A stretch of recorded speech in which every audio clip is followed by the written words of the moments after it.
Hey everyone, today we're going to review the KoolSiln portable air conditioner. This is a great product if you're looking to cool or dehumidify various spaces in your home during the hot and humid months of the year. And the great thing about KoolSiln is it does come in two separate sizes. They have a 12,000 BTU as well as a 14,000 BTU unit. The 12,000 BTU would be ideal for spaces of 500 to 600 square feet, whereas the 14,000 BTU will be good for spaces from 700 to 800 square feet. Just depending on the size of the space you need to use the unit for, you have a couple of options. As you can see, the KoolSiln looks really clean and sharp and high tech, so it'll look great in any room of the house. And a portable air conditioner just comes with a few pieces that make setting it up quick and easy. The first piece we have here is going to be the exhaust hose. So this will attach to the back of the unit, and the other end will go to your window using the window slider kit. And this will allow moist air that the unit is capturing to be expelled outdoors. The next item we have is the window slider kit. You'll see you have this gap here. This is where the other end of this hose will attach to when it's fixed to your window. And it does slide, so it'll be adjustable to various size windows, whether it's horizontal or vertical. You also have the wing nuts, and you'll use these for securing the window slider kit when you've adjusted it to the right size. It also comes with the remote, and it does supply two AAA batteries that come with it. So you can operate the unit from a distance if you'd like, and it has a 23-foot range. It's a nice and long range for you to use. And it does come with two rolls of adhesive and non-adhesive foam. And you'll use this when you're setting up the window slider kit to help seal it and keep external air and bugs from getting in. And the last piece we have is the drain hose, and this can attach to the back of the unit to allow excess water to drain out. So overall, just a few pieces. They're really easy to set up, so we'll go over that now.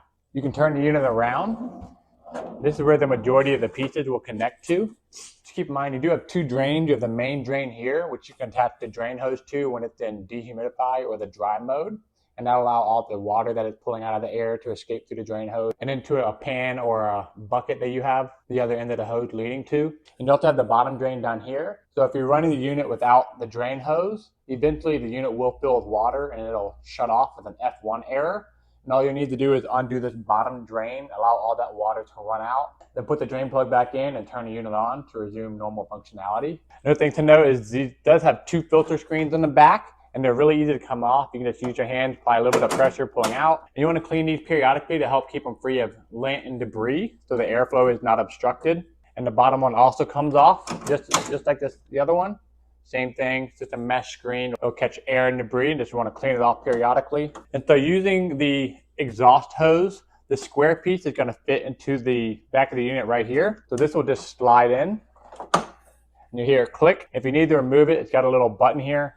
Just push that down, you can slide it right off. So you'll want to use the exhaust hose. They recommend during the dry or dehumidify mode. This will allow all the moist air that the unit is bringing in to be expelled outside the home. So it'll help make the dehumidifying more effective. Again, using the exhaust hose is optional, but just keep in mind that as the unit fills with water, eventually it will shut off. So you'll need to manually drain it before you turn it back on again. The exhaust hose attaches on the back of the unit like that, and using the window slider kit, as you can see, this does slide, and you'll attach the other end of the hose to the slot in the window slider kit here, and that'll just snap in.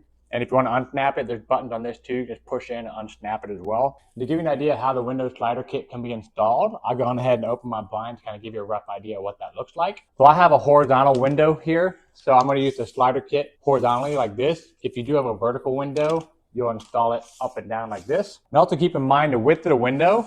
The window kit does have a pretty good reach, but you do have a second piece if you need to use it. As you can see, this window slider kit is just wider than the one window I have, so I know I won't need that additional piece. What you want to do is you want to open your window and adjust the slider kit to the width of the window. And once you have the window slider kit to the right width, you can gently lower your window and it'll hold it in place. And then from there are instructions in the user manual about how to use the adhesive and non-adhesive foam. The adhesive foam will go along the sides and the top, while the non-adhesive foam will be used on the bottom. And once you have the foam in place and you have the wing nut in place on the slider kit at its correct width, it's to help lock it in place, you then can use the other end of the exhaust hose and snap it into the outlet, and then you'll be good to go. One thing that can be tricky is getting the wing nut onto the window slider kit. So I'll show you really quickly how to do that relatively easily. So you want to undo the wing nut as well as the washer. And once you have the wing nut and the washer off, and then the other end of the wing nut, you want to find the hole that's on the window slider kit. You'll push the other end through the hole, and then from here you'll notice the other end of the slider has a groove. So you want to line that groove up with the bottom of the wing nut, and it'll allow it to slide right over. And from here, you can adjust it to where you need it. And once you have it at the correct width, you'll want to go ahead and put the washer on first and then apply the wing nut. And when you find the correct width, you can go ahead and give it a turn. Make sure it's firm so it won't move. And from there, you can place that right in the window and you're good to go. And for the drain hose can attach to the main drain or the bottom drain. If you want to use it when draining the unit, you can. But the drain hose can be used primarily for the dry mode or the dehumidifying mode. You just plug this into the main drain. You want to have the other end either going into a bucket or another item that can capture all the water. But just make sure the opposite end of the hose is lower than the connected piece. That way the water will drain down. And the last thing we have is the remote. And the remote can be operated from 23 feet away and has all the same buttons you can find on the top of your unit here. So we'll go over that now. Alrighty, y'all. One of the things I love most about the KoolSiln portable air conditioner is all the function and functionality it has. All the buttons on the top are going to be touch friendly. So we'll start by powering it on. And you see the louvers on the front will open up as the unit starts up. Starting with the button on the far right, we have the fan speed. So you have 4 different settings. You have low, you have auto, you also have high and medium. And then the 2 buttons in the middle, you have an up and down arrow where you can adjust the temperature and or the humidity setting if you're using the dry mode. And you also have 3 separate modes. You have cool, which will make your room cold. You also have dry, and this mode is where the unit acts as a dehumidifier to help dehumidify your space. And here in the middle, you can control the level of humidity that you want the room to reach. So it'll go from 30 to 70%. And then lastly, you have a timer. And on the timer, you can just hit the timer button and you can go up in increments of half hours. It goes all the way up to 24 hours. A couple other features is you'll notice the louvers are oscillating up and down. If you want to turn on or off that function, you'll push and hold the fan mode for 3 seconds. And it'll do a countdown for you. So now the louvers will remain in place.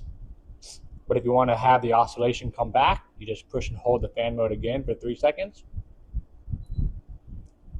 And the oscillation will begin again. Another thing is you can turn off or dim the light on the display by holding the timer button. You push and hold for 3 seconds. It'll turn off the lights. And then if you come back and push any of the buttons, it'll come back on. But you'll see the brightness is a little bit more dim. So if you want the brightness to go back to normal, you can push and hold the timer button for 3 seconds. And the brightness will come back. This unit does come with a child lock. So if you push and hold the mode button and the down arrow for 3 seconds,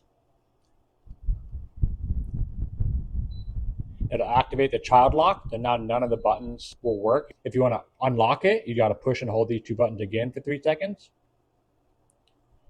And that'll remove the child lock. So on the unit, there is one mode that's only accessible by using the remote, and that's going to be turbo mode. So if you grab your remote, you power it on, you can hit turbo. And turbo mode is only available for the cool mode here. And what this does is it'll automatically set the unit to the lowest temperature it allows, which is 61 degrees, and also set the fan automatically to its highest speed. So it'll rapidly cool the space that you're in. So if you have a space that's super hot and you're trying to cool it off really quickly, the turbo mode is your option, but that can only be accessed via the remote. And on the remote, you'll find all the other controls. You have the oscillation or the swing button here that allow these movers to move up and down. You also have the timer button here. You have the brightness of the LED display. You have your up and down arrow here, which will control the temperature or the humidity level up and down depending on what mode you're in. You have the fan speed. You can change the fan speed there. You also have the mode button. Another feature the KoolSiln has is when you power it off, it has a 20-second timer. So this will allow the unit to turn off the compressor and wind down before fully shutting down. And it also will shut these louvers automatically when it gets to 0. Now you can see there, the louver shut. Pretty neat. So overall, the KoolSiln is definitely a great and convenient item to have on hand. It looks great. It's super simple to get set up and easy to use. It's a great item to have on hand to help cool spaces or dehumidify spaces in your home. Another great thing about being a portable AC unit is you can set it up or take it down as needed. I highly recommend. I hope this helps and y'all enjoy.